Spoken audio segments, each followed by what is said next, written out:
नमस्कार, कोशी समाचारमा स्वागत छ। म बबिता लिम्बू।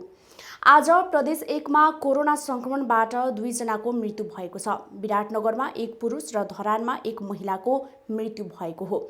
सोमबार बीपी कोइराला स्वास्थ्य विज्ञान प्रतिष्ठान धरानमा 38 वर्षीय महिला र नोभेल मेडिकल कलेज विराटनगरमा 51 वर्षीय पुरुषको मृत्यु भएको हो। यो सँगै प्रदेशमा कोरोना संक्रमणबाट मृत्यु हुनेको संख्या 65 पुगेको छ। प्रदेश 1 मा आज 83 जना कोरोना संक्रमित थपिएका छन्। प्रदेश 1 सामाजिक विकास मन्त्रालयका अनुसार सुनसरीमा 36, बोरङमा 30, ओखलढुङ्गामा 4, खोटाङ र झापामा 2-2, धनकुटा र इलाममा 1-1 र प्रदेश 1 बाहिर 7 जनामा संक्रमण देखिएको हो। सुनसरीको धरानमा 7 महिला 7 पुरुष, इटरीमा 2 महिला 9 पुरुष, दुहबीमा 3 महिला 5 पुरुष, हरिनगरमा 1 पुरुष, स्थानीय तह नखुलेका 2 पुरुषको रिपोर्ट पोजिटिभ आएको मन्त्रालयले जनाएको छ। मोरङको विराटनगरमा 6 महिला 10 पुरुष, बुढीगङ्गामा 6 पुरुष, बेलबारीमा 1 महिला 1 पुरुष, सुन्दरहरिचामा 1 महिला 1 पुरुष, उर्लाबारीमा 1 पुरुष, स्थानीय तह नखुलेका 1 महिला 2 पुरुषमा संक्रमण देखिएको छ। ओखलढुङ्गाको सिद्धेचरणमा 1 महिला 2 पुरुष, सुनकोशीमा 1 पुरुष, खोटाङको ऐसेलु खर्कमा र स्थानीय तह नखुलेका 1-1 पुरुषमा संक्रमण देखिएको हो। झापाको मेचीनगर र बिर्तामोटमा 1-1 पुरुष, धनकुटा र इलाममा 1-1 महिला र प्रदेश 1 बाहिरका 3 महिला 4 पुरुषको रिपोर्ट पोजिटिभ आएको सामाजिक विकास मन्त्रालयले जनाएको छ। प्रदेश 1 मा कोरोना संक्रमितको संख्या 6519 पुगेको छ। प्रदेश 1 मा आज 44 जना डिस्चार्ज भएका छन्। यो सँगै प्रदेश 1 मा डिस्चार्ज हुनेको संख्या 2868 पुगेको छ। प्रदेश 1 मा आज 922 जनाको पीसीआर परीक्षण गरिएको छ। परीक्षण गरिएका मध्ये 27 महिला र 56 पुरुष रहेका छन्। मन्त्रालयका अनुसार हालसम्म 1,21,912 जनाको पीसीआर परीक्षण भएको छ।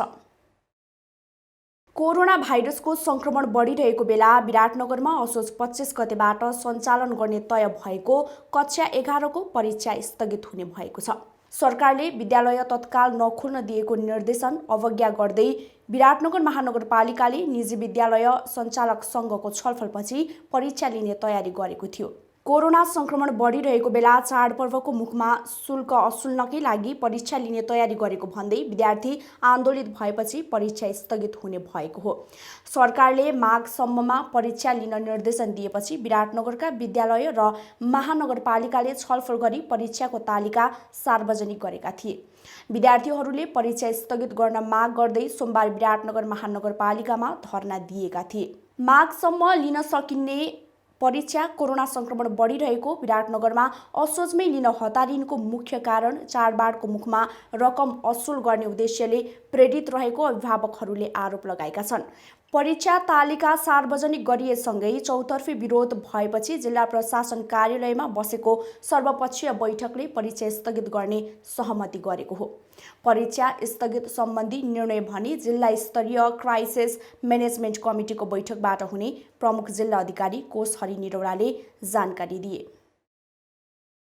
राष्ट्रपति विद्यादेवी भण्डारीले नेपालको संविधानको धारा 114 को उपधारा 1 बमोजिम मन्त्री परिषदको सिफारिसमा तेजाब लगायत विषयका 3 अध्यादेश आज जारी गरेकी छिन्। तेजाब तथा अन्य घातक रासायनिक पदार्थ नियमन अध्यादेश 2077 र फौजदारी कसुर तथा फौजदारी कार्यविधि सम्बन्धी केही ऐन संशोधन गर्ने अध्यादेश जारी गरेकी हुन्। गएको बिहिबार बसेको मन्त्री परिषद बैठकले एसिड आक्रमण गर्नेमाथि सजाय बढाउने गरी अध्यादेश ल्याएको थियो। अध्यादेशमा आँखा, कान, मुख, छाती र यौनाङ्गमा एसिड लागेमा 20 वर्ष कैद र 10 लाख रुपैयाँ जरिवाना हुने व्यवस्था गरिएको छ। अध्यादेश जारी भएपछि कानुन, न्याय तथा संसदीय मामिला मन्त्री शिवमाया तुम्बा हाङफेले एसिड आक्रमणकारीलाई कुनै पनि अवस्थामा छुट नहुने व्यवस्था गरिएको बताइन्। कानुनमा आक्रमणकारीले 20 वर्ष सजाय तोकिएकोमा 20 वर्ष नै सजाय काट्नुपर्ने उनले स्पष्ट पारे। अबको यो कानुन जुन अध्यादेश आएको छ त्यो अध्यादेशमा यस्तो चिज हामीले समेटेर राखेका छौँ जसले कुनै पनि व्यक्तिको एउटा शरीरमा सानो 1 थोपा 2 थोपा मात्रै परे पनि यसलाई एकदम कडा कारबाही हुन्छ, दण्ड सजाय हुन्छ र कैदको सजायको व्यवस्था गरिएको छ। र हामीले के सम्झिनुपर्छ भने अरू अहिले नेपालमा भएका जति पनि दण्ड सजायको कुराहरू छन् त्यसमध्ये यो तेजाब आक्रमणबाट गर्ने जुन दण्ड सजाय छ त्यसमा 1 सेकेन्ड पनि कसैलाई छुट हुने प्रावधान छैन। यसमा जस्तो 20 वर्ष तोकेको छ 20 वर्ष बस्नुपर्छ, त्यसमा 1 सेकेन्ड पनि नेपाल सरकारले छोड्नेवाला छैन। त्यसैले सबैले के बुझ्नु पर्यो भने यो तेजाब कसैको शरीरमा 1 थोपा पर्यो भने पनि कडा कारबाही हुन्छ भन्ने कुरा बुझ्नु पर्यो। कुनै पनि महिला वा पुरुषमाथि हुने तेजाब आक्रमणलाई न्यूनीकरण गर्न कानुन ल्याइएको उल्लेख गर्दै उनले तेजाब आक्रमण गरेको अवस्थामा जहिले सुकै पनि उजुरी दिन सक्ने प्रावधान रहेको बताएकी छिन्। आक्रमणमा परेपछि जुनसुकै मितिमा उजुरी दिए पनि त्यो मुद्दालाई प्राथमिकताका आधारमा सुनवाई गर्ने व्यवस्था गरिएको मन्त्री तुम्बा हाङफे बताउँछिन्। अध्यादेश मार्फत बाहिरबाट तेजाब ल्याउन पनि कडा व्यवस्था गरिएको उनले जनाइन्। तेजाब आक्रमणको सन्दर्भमा मुद्दा परेपछि फिर्ता नहुने प्रावधान राखिएको पनि उनले उल्लेख गरिन्। तेजाब आक्रमणको सन्दर्भमा मुद्दा परेपछि त्यो मुद्दा फिर्ता लिने प्रावधान छैन, माफी मिना पनि हुँदैन, कैद कट्टा पनि हुँदैन। यो अध्यादेश तेजाब आक्रमण तेजाब नियमनको सन्दर्भमा एउटा अध्यादेश जारी भएको छ। यो अध्यादेश जारी भइसके पछाडि सम्पूर्ण नेपाली दाजुभाइ तथा दिदीबहिनीहरूले कम्तीमा पनि यो विषयलाई दण्ड सजाय कति तोकिएको छ भन्ने कुरो धेरै ध्यान दिनुपर्छ र तेजाब बिक्री वितरण गर्ने सन्दर्भमा पनि खरिदकर्ताले पनि प्रयोगकर्ताले पनि मैले कति लिने के गर्ने भन्ने कुरो सबै कुरो त्यो नियमन गर्ने अध्यादेशमा त्यो कुरा समेटिएको छ। त्यो कुरा यहाँले ध्यान दिन जरुरी पर्छ। अभियन्ता उज्जवल थापाले तेजाब आक्रमणलाई गम्भीर अपराधका रूपमा व्याख्या गर्दै सरकारले कानुन दक्षिण एसियामै गर्व गर्न लायक रहेको बताए। सरकारी तथ्याङ्क अनुसार 17वटा घटना घट्दा यति कडा रूपमा कुनै पनि सरकारले कानुन ल्याएर बन्देज गर्ने प्रयास नगरेको उनले उल्लेख गरे। अहिले त साउथ इस्ट एसियामा नै हामीले गर्व के गर्नुपर्छ भने सरकारी डाटा अनुसार 17वटा घटना 19वटा भिक्टिम हुँदैखेरि नै यति कडा रूपमा कुनै पनि सरकारले यो मुद्दालाई यस्तो कडा कानुन ल्याएर बन्देज गर्ने प्रयास गरेका छैन। त्यसमा चाहिँ म नेपाल सरकारप्रति कृतज्ञ छु। नेपालमा जतिसुकै कडा कानुन बने पनि कार्यान्वयन पक्ष फितलो हुने गरेको उल्लेख गर्दै उनले सरकारले कार्यान्वयनको पक्षमा विशेष जोड दिनुपर्ने बताएका छन्। घटना रोक्न सबैभन्दा प्राथमिक कुरा बिक्री वितरणको नियन्त्रण गर्नु भएकाले सरकारले त्यसलाई नियन्त्रण गर्नुपर्ने उनको धारणा छ। अहिले आक्रमणभन्दा तेजाब आक्रमणको धम्की दिने जमात ठूलो भएको जानकारी दिँदै प्रहरी कानुन कार्यान्वयन र तेजाब छ्याप्ने धम्की लगायतका सन्देश पाएमा कडा रूपमा प्रस्तुत हुनुपर्ने थापाले बताएका छन्। तेजाब बिक्रीका लागि जिल्ला प्रशासन कार्यालयबाट लाइसेन्स लिएर मात्र बिक्री वितरण गर्न पाइने र वर्षैपिच्छे लाइसेन्स बिक्री इजाजत अद्यावधिक नवीकरण गर्नुपर्ने नयाँ कानुनमा व्यवस्था छ। सांसदहरूले राष्ट्रिय तथा अन्तर्राष्ट्रिय गैर सरकारी सङ्घ संस्थाहरूलाई नियमन गर्न समाज कल्याण परिषदलाई आग्रह गरेका छन्। नेपालमा काम गरिरहेका सङ्घ संस्थाहरूले आफ्नो उद्देश्य अनुसार लक्षित समुदाय केन्द्रित काम गर्न नसकेको भन्दै सांसदहरूले कडाइका साथ नियमन गर्नुपर्ने बताएका हुन्। समाज कल्याण परिषदको आर्थिक वर्ष 2076-77 को वार्षिक प्रतिवेदनमाथिको छलफलमा सांसदहरूले परिषदलाई कडाइका साथ सङ्घ संस्थाहरूलाई नियमन गर्न सुझाव दिएका छन्। सांसद नारायण प्रसाद खतिवडाले अन्तर्राष्ट्रिय सङ्घ संस्थाहरूले धर्म परिवर्तनका लागि लगानी गरिरहेको बताए। समुदाय लक्षित विकास निर्माणका काम गर्नुको सट्टा नगद रकम दिएर धर्म परिवर्तनको काम आइएनजिओहरूले गरिरहेको उनको आरोप छ। आइएनजिओहरूले धर्म परिवर्तनमा कति लगानी गर्छन् अनि त्यसपछि विकास निर्माणमा कति लगानी गर्छौँ। काम गर भनेर आइएनजिओहरूलाई भने पैसा बाँड्छु भन्छ, क्यास बाँड्छु भन्छ, नगद बाँड्न देऊ भन्छ, के भन्छ। कुलो बनाउँदैन, बाटो बनाउँदैन, स्कुल विद्यालय बनाउँदैन, अरू केही पनि गर्दैन। उनीहरूको सबभन्दा ठुलो जोड चाहिँ घर घरमा नगद बाँड्नेतिर हुन्छ। त्यसले गर्दा पनि अब तपाईँहरूले अब कति नियमन गर्न सक्नु होला। अब धर्मनिरपेक्षता भएको मुलुक हाम्रो संविधान त त्यो खालको व्यवस्था छ। त्यसले गर्दा यो आइएनजिओहरूलाई व्यवस्थापन गर्ने क्रममा यस्ता कुराहरूलाई पनि हामीले विशेष ध्यान दिनुपर्छ। सांसद शिवकुमार मण्डलले गैर सरकारी सङ्घ संस्थाहरूलाई नियमन गर्ने पर्ने आवश्यकता रहेको उल्लेख गर्दै कानुनको अभाव भए कानुन निर्माणका लागि परिषदले सरकारलाई दबाब दिनुपर्ने बताएका छन्। लक्षित वर्गसम्म पुग्ने गरी गैर सरकारी संस्थाहरूले कार्यक्रम सञ्चालन गर्न नसकेको उनको भनाइ छ। हैन गैर सरकारी संस्थाहरूलाई चाहिँ नियमन गर्ने कुरामा चाहिँ नेपाल सरकारको मातहतमा रहेको समाज कल्याण परिषदलाई त्यो अधिकार भइसकेपछि त्यस अनुसारको कानुन चाहिन्छ भने कानुनको माग गर्ने। त्यो अनुसारको कानुन बनाउने र कानुन बनाएर चाहिँ यसलाई चाहिँ साँच्चै नियन्त्रण र कन्ट्रोल गर्ने नियमन गर्ने गरी चाहिँ अब चाहिँ कार्ययोजना प्रस्तुत गर्नुपर्छ भन्ने लाग्छ मलाई। वास्तवमा जुन क्षेत्र लक्षित जुन वर्ग लक्षित चाहिँ योजनाहरू कार्यक्रममा आउने गरेको छ त्यो वर्ग लक्षित चाहिँ कार्यक्रमहरूलाई चाहिँ साँच्चै भनेर पुरा गरिरहेको अवस्था छैन। सांसद थममाया थापाले कार्यक्षेत्र, कार्यक्रम, पारदर्शिता र अनुगमनको मापदण्ड बनाएर गैर सरकारी सङ्घ संस्था नियमनमा ध्यान दिन परिषदलाई आग्रह गरिन्।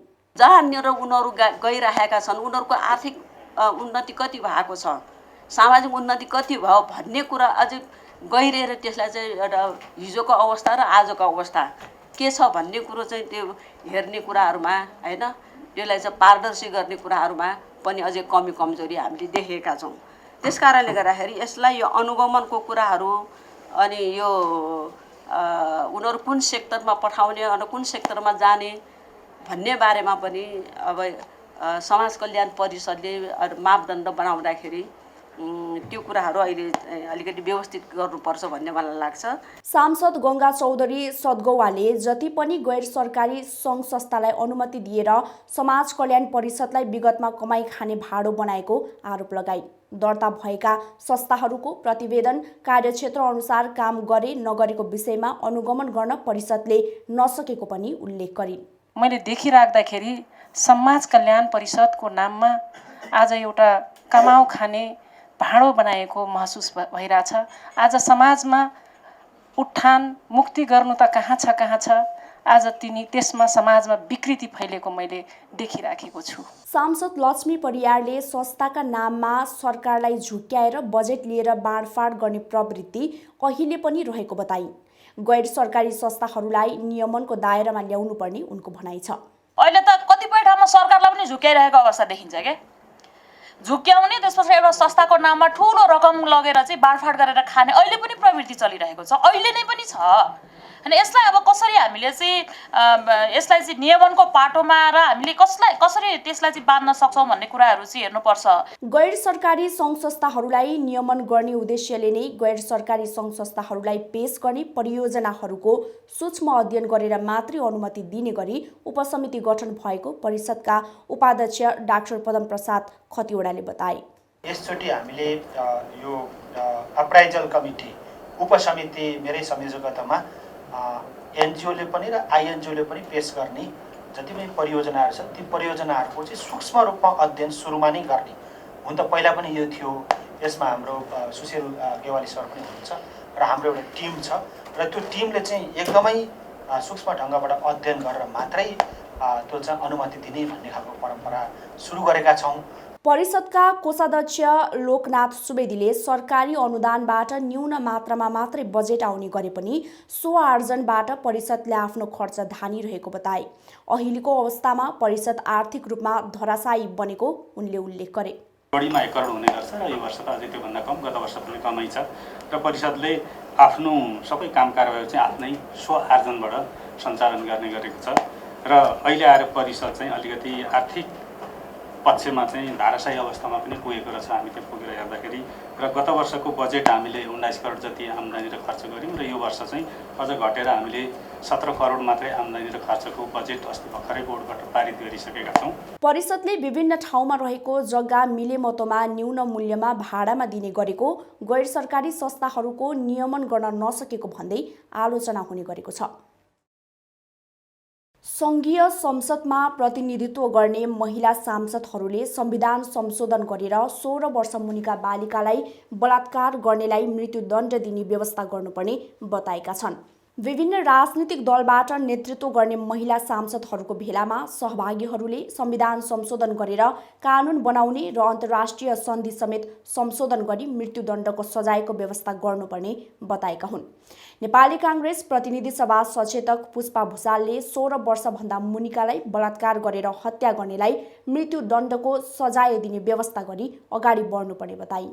मृत्युदण्डको 16 वर्ष मुनिलाई गर्नलाई अब संविधान कानुनलाई हामी छलफल अगाडि बढाउँछौँ भन्ने हिसाबले यसलाई चाहिँ अब अन्तर्राष्ट्रिय अभिसन्धिहरूको पनि अध्ययनहरू गरेर र संविधानको पनि विभिन्न देशहरूको अध्ययनहरू गरेर लोकतान्त्रिक संविधानहरूमा यस्ता संशोधनका सम्भावना छन्।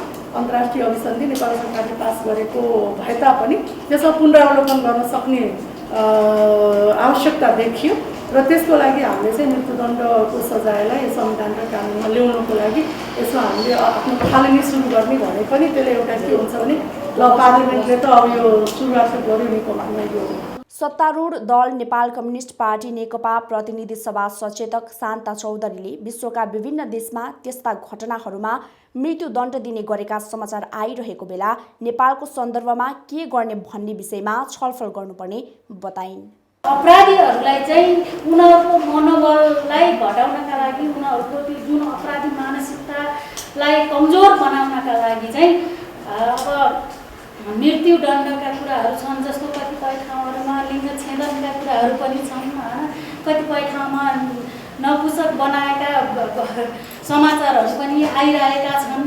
हाम्रो देशका लागि अब के गर्ने त भन्ने विषयमा चाहिँ आज हामी सबैले छलफल गर्नुपर्छ भन्ने लाग्छ, त्यो जरुरी छ। महिला तथा सामाजिक समिति सभापति निरुदेवी पालले नाबालकलाई बलात्कार गरेर हत्या गर्नेलाई फाँसीको सजाय हुनुपर्ने विषयमा समितिले विगत 1 वर्षबाट नै अनौपचारिक छलफल सुरु गरेको बताइन्। संसदको सबै महिला सांसदहरू एक ठाउँमा भएर समितिको तर्फबाट यसका लागि सरकारलाई निर्देशन दिँदा अझ दबाब बढ्ने भएकाले कम्तीमा पनि एसिड आक्रमण सम्बन्धी कानुन जस्तै कडा कानुन बनाउनु पर्ने उनले उल्लेख गरिन्। कम्तीमा पनि एउटा कानुन त्यस्तो आओस् कि जसले गर्दा अलि डराउने। अब एसिडकै कुरा गरौँ, छोए भने पनि 10 वर्ष जेल भनिसकेपछि त मान्छे चाहिँ अब चाहिँ ओहो एसिड त प्रहार गर्नु हुँदो रहेछ है भन्ने कुरा त उसको मानसपटलमा बस्छ नि त। अब 20 वर्ष यदि मुखमा पर्यो भने 20 वर्ष भन्ने बित्तिकै 20 वर्ष भने त एउटा जीवनै हो नि। यसरी कडाभन्दा कडा कानुन ल्याउनुपर्छ भनेर समितिले अब फेरि हामी यसरी छरपष्ट भएर बसेर हामीले अब कसलाई विज्ञप्ति दिएर त्यो विज्ञप्तिले त काम गर्नु त होइन, तर समितिले बसेर सम्पूर्ण मान्यज्यूहरूको एकरूपताका साथ हामीले सरकारलाई निर्देशन दियौँ भने सरकारले पनि मान्न पर्ने बाध्यता हुन्छ। बालिका तथा महिलामाथि हुने बलात्कार र हत्याका घटना विरुद्धका कानुनी प्रावधानमा कडाई पार्नका लागि अध्ययन तथा सुझाव दिनका लागि कार्यदल गठन गरिएको छ। नेकपा सांसद बिन्दा पाण्डेको संयोजकत्वमा महिला सांसदहरूको 9 सदस्यीय समिति गठन भएको हो। समितिले बलात्कार गर्नेलाई मृत्युदण्ड दिनका लागि कानुनी व्यवस्था गर्न तथा संविधान संशोधनका लागि पहल गर्ने संयोजक पाण्डेले बताइन्। हवस् त कोशी समाचार आजलाई यति नै। हेर्दै गर्नुहोला कोशी अनलाइन टिभी।